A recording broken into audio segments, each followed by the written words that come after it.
Jean-Marc Lacour, agent hospitalier. Nous avons eu droit à 3 doses. Si on n'avait pas les doses, on nous coupait la paye et on nous sanctionnait sur un petit nombre de temps de mois. Comme ça. Oui, là. Et depuis, certains, nous avons tous attrapé la maladie, on nous disait que ce n'était pas vrai. Nous avons eu des symptômes, courbatures, très forte fièvre. Et on a dû avoir droit à une 3e dose au neurodynamiciste, ils n'ont pas voulu le faire. Et ça fait que maintenant on se retrouve tous à des effets secondaires, grosse fatigue, des endormissements. Un jour ça va, un jour on n'est pas bien. Nous l'avons signalé, on s'est tous fait traiter de malades imaginaires. Et il y a même des jeunes avec nous on est tous dans le même système. Alors on a eu droit à un chantage. On a dû porter les masques, on a dû tout faire, on nous a tout interdit. On est devenu une dictature. Merci.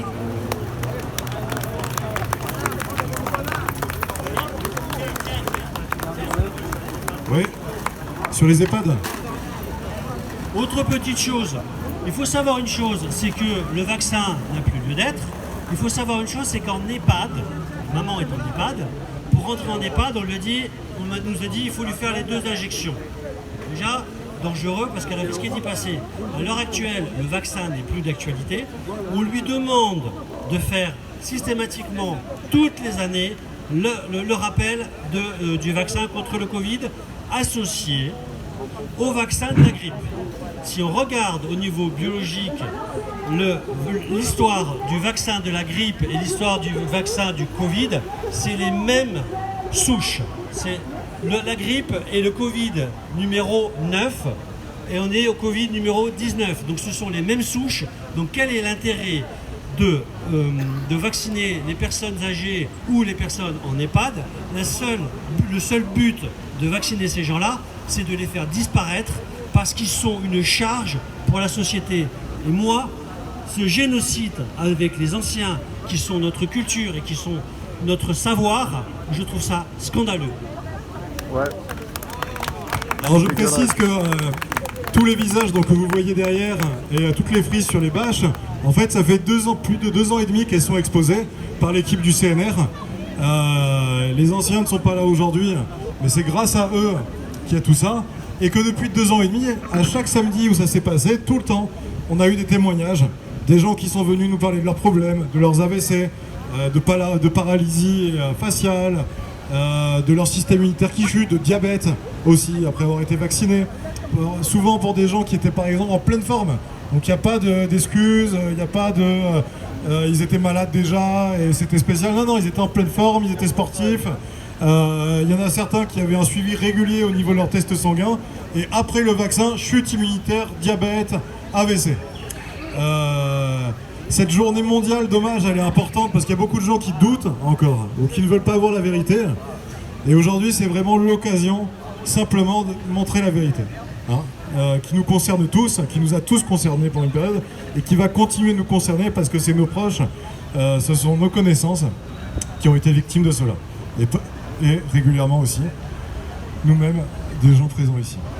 Donc est-ce qu'il y a encore des personnes qui veulent parler de leur expérience ou de celle de leurs proches ou ça? Alors moi je ne vais pas parler de ce vaccin-là, je vais parler du vaccin de l'armée. Dans les années 77, j'ai été vacciné pour Outre-mer. Et donc, suite à cette vaccination, j'ai 4 copains qui sont tombés dans les pommes. Il y en a un qui est mort. Et moi, je suis en souffrance d'une maladie depuis ce temps-là. C'est une maladie bénigne. Ça s'appelle du psoriasis. On n'en meurt pas. Par contre, c'est un problème de foie quand même. Donc, moi, j'ai toujours aimé le principe de précaution. Et comme je suis né dans une terre de France qui est démocratique, je trouve que d'imposer aux gens une vaccination obligatoire, ce n'est plus de la démocratie, ça s'appelle de la dictature. Alors, nous avons ici une gilet jaune parmi nous, mais qui était légèrement en retrait, qui, elle, a été vaccinée pour l'hépatite C. Et aujourd'hui, elle est malade à vie. Réponds. Elle est malade à vie et elle a une sclérose en plaques. Alors, je vais vous dire, j'avais un copain qui avait fait la guerre d'Algérie et il était dans les services médicaux. Et comme je lui ai sauvé la vie, il m'a dit, Alain, dis ce que j'ai vu en Algérie. Alors je vais vous dire ce que j'ai reçu de lui avant qu'il meure. C'est que les soldats de l'armée française ont été les premiers cobayes pour l'hépatite C. Oui, oui. Pour quelle raison? Tout simplement parce qu'en Algérie, certains soldats ne voulaient pas aller en guerre. Et nous, ici, les Gilets jaunes, on ne veut pas cette guerre. Je fais référence à celle de la guerre d'Ukraine et de Russie. Et aujourd'hui, les vaccinations, pour moi, c'est une guerre. C'est une guerre contre le peuple lui-même.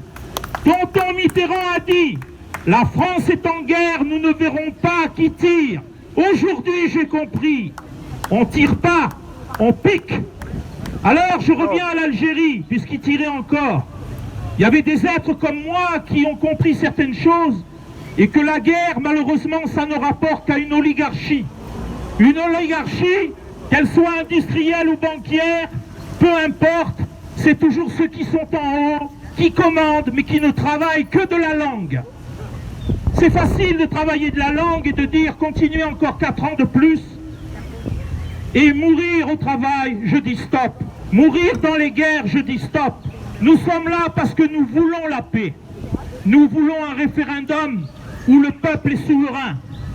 Par voie de conséquence, je reviens à l'Algérie. La journée, l'Algérie, les soldats, pour se faire porter pâle, eh bien se tirer une balle dans le pied, se casser un membre entre eux, parce qu'ils en avaient marre de voir ces atrocités. Parce qu'à travers un corps d'armée d'élite, ils voyaient le désastre de l'humain. L'humain à qui on fait croire qu'une nation doit gagner une autre nation, mais qui comprenait, à force de voir des copains, des humains, des femmes, des enfants, démembrés, j'irai pas dans le détail, eh bien ils ne voulaient plus faire la guerre. Alors, ils désertaient comme on dit. Et vous allez voir où je veux en venir par rapport au vaccin. Certains continuaient à se tirer dessus, à se casser des membres, à se mettre un coup de couteau où il ne faut pas pour être rapatriés sanitaires. Et puis, il y a eu des ordres venus de Paris. L'ordre dans le désordre. Comment voulez-vous avoir de l'ordre dans le chaos? Alors, ces êtres n'ont pas continué à se mutiler, à se faire des micro-harakiri. Ils ont trouvé une combine parce que sinon ils allaient être passés par les armes. À cause du jugement des militaires qui pouvaient extrapoler ou des jugements personnels, d'accuser un copain qui veut retourner à la maison pour aider papa, maman, et se dire je veux plus faire de la guerre, et ne pas passer par les armes et être fusillés, eh bien ils avaient trouvé une issue où personne ne pouvait les contredire. Eh bien, messieurs, dames, ils utilisaient les boîtes de sardines, ils les exposaient au soleil, ils cultivaient le botulisme, et ils étaient ainsi atteints d'une maladie qui s'appelle la jaunisse. Nous sommes atteints de la jaunisse, ils étaient atteints. Et par voie de conséquence, ils ont été rapatriés sanitaires. Seulement ce que ne sait pas le peuple français, et que j'ai su de la mémoire de cet ancien qui n'est plus et qui vit à travers moi. Il m'a dit, Alain, dis-leur, je demande pardon, j'ai piqué mes frères d'armes, j'ai commencé à les piquer, c'est que quand j'ai compris qu'on me demandait de regarder les effets secondaires, qu'ils étaient les premiers cobayes pour l'hépatite C. Avez-vous compris? Je vous laisse méditer là-dessus. Et comprenez qu'une vaccination obligatoire, aujourd'hui, tout est prouvé qu'elle n'était pas obligatoire, puisqu'aujourd'hui, des professeurs, des toubibs eux-mêmes, se sont piqués avec du sérum physiologique et sont encore vivants. À bon entendeur, je vous salue et je vous aime. Bravo. Alors, un petit topo sur les vaccins. Donc aujourd'hui, il y a plusieurs États aux États-Unis où la vaccination est interdite pour les enfants. Et aussi, une partie de l'essentiel de cette lutte, c'est de dire les adultes, faites ce que vous voulez, mais ne faites pas courir des risques aux enfants, aux jeunes, hein, qui n'étaient en plus que les dernières des victimes touchées par le Covid. Donc, et pourtant, comme vous le regardez sur ce mur, beaucoup des victimes sont jeunes. Hein, ont moins de 15 ans, moins de 18 ans, et des AVC quand on a cet âge-là, en fait, normalement, ça n'existe pas. Et d'un coup, on en a vu arriver des dizaines dans tous les pays du monde qui ont vacciné. Donc, on peut nous traiter de complotistes parce qu'on regarde ce genre de choses, mais s'il vous plaît, allez sur les systèmes de pharmacovigilance. Hein, les données sont disponibles. Regardez déjà les dizaines de milliers de victimes des effets secondaires qu'il y a en France. Regardez aussi le fait que ces systèmes de pharmacovigilance expliquent eux-mêmes que les cas qu'ils recensent ne forment qu'à 1 à 10% de la masse réelle de ces cas. Et s'il vous plaît, réfléchissez simplement. Et ne tombez pas dans le piège de la colère, de la division. Hein. Lorsque des gens sont victimes de ces effets secondaires, peu importe leur statut politique, peu importe qu'ils aient été dans la rue ou pas dans la rue, c'est un drame pour tout le monde, pour leurs proches.